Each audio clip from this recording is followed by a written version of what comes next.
संयुक्त किसान मोर्चा की एक प्रेस कॉन्फ्रेंस का आयोजन किया गया, जिसमें उन्होंने कहा कि आगामी 15 अगस्त को लखनऊ का घेराव भी किया जाएगा।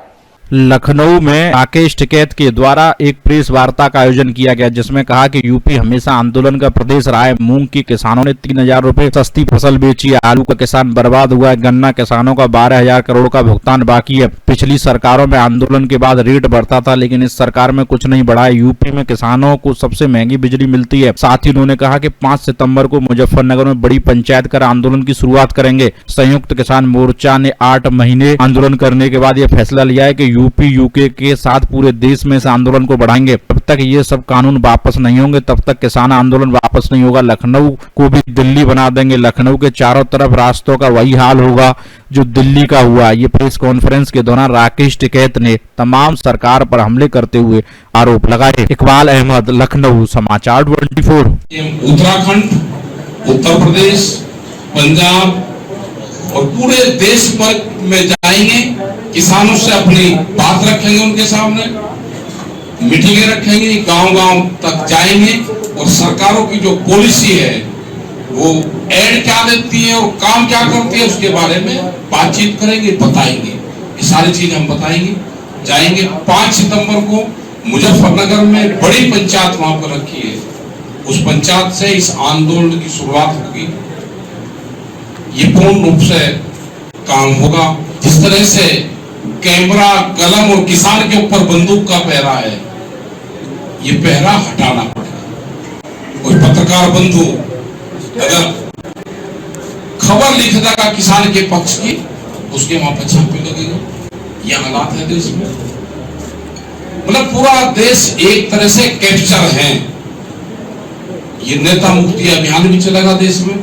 ये जो कैप्चर्स की जो गिरफ्त में है, ये भी चलेगा। और जब तक भारत सरकार ये कानून वापसी नहीं लेती, जो 3 काले कानून है, ये आंदोलन हमारा वापसी नहीं है। और भी उसके साथ में है, बिजली अमेंडमेंट बिल है, पेस्टिसाइड बिल है, पॉल्यूशन के मामले हैं, लेबर्स के मामले हैं, तो ये जितने भी मामले हैं, इन सारे मामलों पे सरकार स्पष्टीकरण नहीं देगी। किसान दिल्ली के चारों तरफ है, वहां से हटेगा नहीं। और यहाँ के भी हम बता देना चाहते हैं, यहाँ की सरकार को भी, कि सरकार सही उससे काम करे। नहीं काम होगा, वो आंदोलन बन रहा है हमारा पूर्ण रूप से। लखनऊ को भी दिल्ली बनाया जाएगा। लखनऊ के भी चारों तरफ के रास्ते जैसे दिल्ली में सील हैं, ऐसे ही सील होंगे। उसकी भी तैयारी हम बारे में एक बहुत महत्वपूर्ण घोषणा करने के लिए यहाँ लखनऊ उपस्थित हुआ।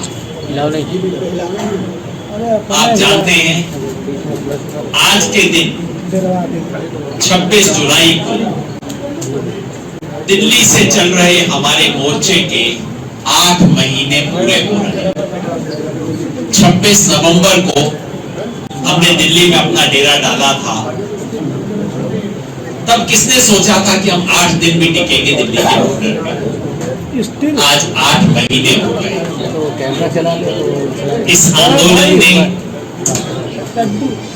किसान का आत्मसम्मान वापस लौटाया है। इस ऐतिहासिक आंदोलन ने किसान को उसकी राजनीतिक ताकत का एहसास करवाया है और इस आंदोलन ने किसानों में ऐसी एकता स्थापित की है जो पिछले 50, 60, 70 साल से दिखाई नहीं दी। हरियाणा, पंजाब में किसान आंदोलन का विरोध कर रहे भारतीय जनता पार्टी और उनके सहयोगियों का हर कदम पर विरोध हो, जैसा पंजाब, हरियाणा में हो रहा है। हमारा लक्ष्य है कि कोने कोने में, उत्तर प्रदेश, उत्तराखंड के कोने कोने में ये अलग जगह। जाहिर है इसके बाद हम दक्षिण भारत में भी अपने प्रयास कर रहे हैं, पूर्वी भारत में भी, क्योंकि बार बार जो कहा जाता है कि आंदोलन 4-5 राज्यों में, आप देखेंगे आने वाले महीनों में ये आंदोलन देश के कोने कोने में विस्तार होगा और उसके एक चरण, उसके एक कदम के रूप में मिशन उत्तर प्रदेश, मिशन उत्तराखंड है। इसके कार्यक्रम क्या क्या होंगे इसकी मेरे साथी यहां पे घोषणा करेंगे।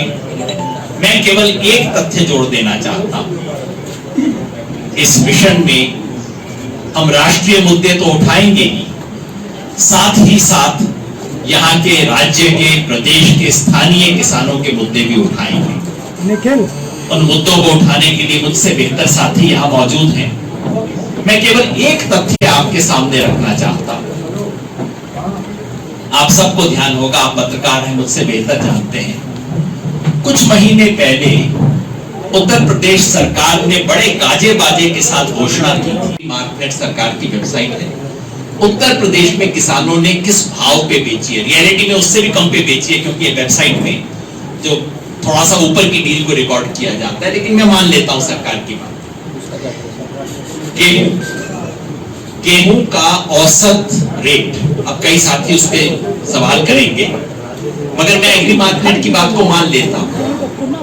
गेहूं का 1884 रुपए, यानी कि प्रति क्विंटल किसान को 91 रुपया कम मिला तो 200-300 कम है, लेकिन कुछ इलाकों में प्रोक्योरमेंट हो गया था, तो के अगले पड़ाव की घोषणा करने आए।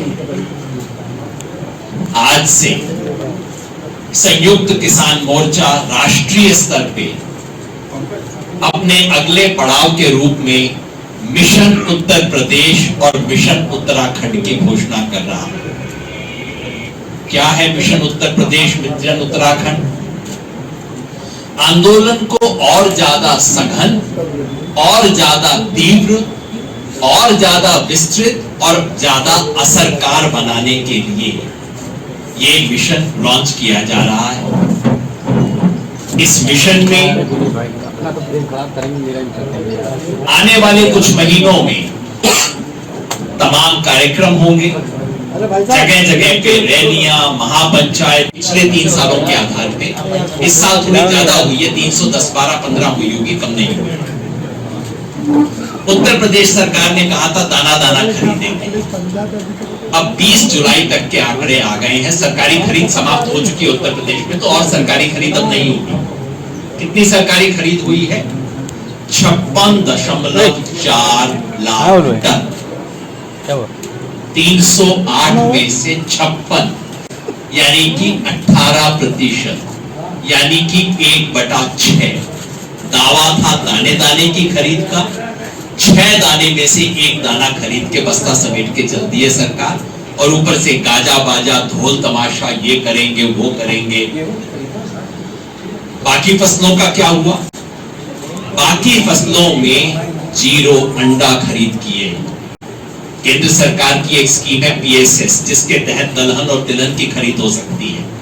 उत्तर प्रदेश सरकार के आंकड़ों के हिसाब से सरसों की 1 लाख टन भी नहीं खरीद हुई है, 0.1 लाख टन हुई है। लेकिन सरसों में कहेंगे चलिए उसका दाम इस साल अच्छा मिल रहा था। मूंगफली 0.003 लाख टन, यानी कि मुश्किल से 300 टन की सिर्फ खरीद हुई है उत्तर प्रदेश में। और बाकी फसलों में मक्का, चना, अरहर, मसूर, उड़द 0 खरीद किए। ये है दावे। MSP थी, याद है प्रधानमंत्री क्या कहते थे? MSP थी, है, रहेगी। ये उत्तर प्रदेश की सच्चाई बता रहा हूं, और मेरे आंकड़े नहीं है, सरकार के अपने आंकड़े। नतीजा क्या हुआ? नतीजा ये हुआ है कि किसान को सरकार की MSP के नीचे दर पे अपनी फसलें बेचनी पड़ी हैं। उनका धन्यवाद। उत्तर प्रदेश की जमीन पे ये प्रदेश हमेशा आंदोलनों का प्रदेश रहा है, और जो योगेंद्र जी ने जो बताया ये बिल्कुल सही आंकड़े नहीं है। ये आंकड़े वे हैं कि जो कागजों से इन्होंने लिए, जो सरकार के आंकड़े थे उससे लिया। MSP पे हम अगर बात करें तो मूंग दिल्ली से 55 किलोमीटर की दूरी पे जेवर एयरपोर्ट के आसपास मूंग की खेती नोएडा के किसान और अलीगढ़ का किसान करता है। उसने अपनी फसल बेची 3,000 रुपया सस्ती, 4500 से 5,000 रुपए पर क्विंटल ये उन्होंने बेची। गेहूं 12 शोषण लगा के 1400 रुपए तक बेचा। तो किसानों की शहादत देने वाला ये पहला आंदोलन बन गया है। ये 3 ऑर्डिनेंस तो काले कानून है ही। हमारी मांग तो थी C2+50 की, वो अभी साइड में लगी। MSP के लिए हम गिड़गिड़ा रहे। MSP तो मिनिमम सपोर्ट प्राइस है, उसके लिए हम बात कर रहे हैं। इस पिछली पार्लियामेंट में 40 कानून मजदूर विरोधी, 42 कानून किसान विरोधी भी पास हुए हैं, जिसमें निर्यात है, आयात है, कपास का निर्यात है, बहुत सारी चीजें हैं। ये भी इस तमाम चीजों में, और जो दूसरा कानून है वो आम जनता के लिए है, जिसमें जमाखोरी, काला बाजारी का प्रभाव आपको देखने मिल रहा है। वो केंद्र सरकार ने भी जांच बिठाई है कि दालें इतनी महंगी क्यों हो गई, क्योंकि जब आपके कानून नंबर 2 में आवश्यक वस्तु अधिनियम में संशोधन किया गया है कि कोई भी व्यापारी कितना भी माल जमा कर सकता है, कितने दिनों तक रख सकता है, किसी भाव बेच सकता है, उस जमाखोरी की वजह से दालें और तमाम चीजों के दाम बढ़े हैं। अब उस पर केंद्र सरकार जांच कर रही है कि दाल क्यों बढ़ी। तो उसके पीछे जो आया है समझ में कि जो हमने दूसरा कानून लेके आए हैं। मथुरा में बहुजन समाज पार्टी के कार्यकर्ता सम्मेलन का आयोजन किया गया।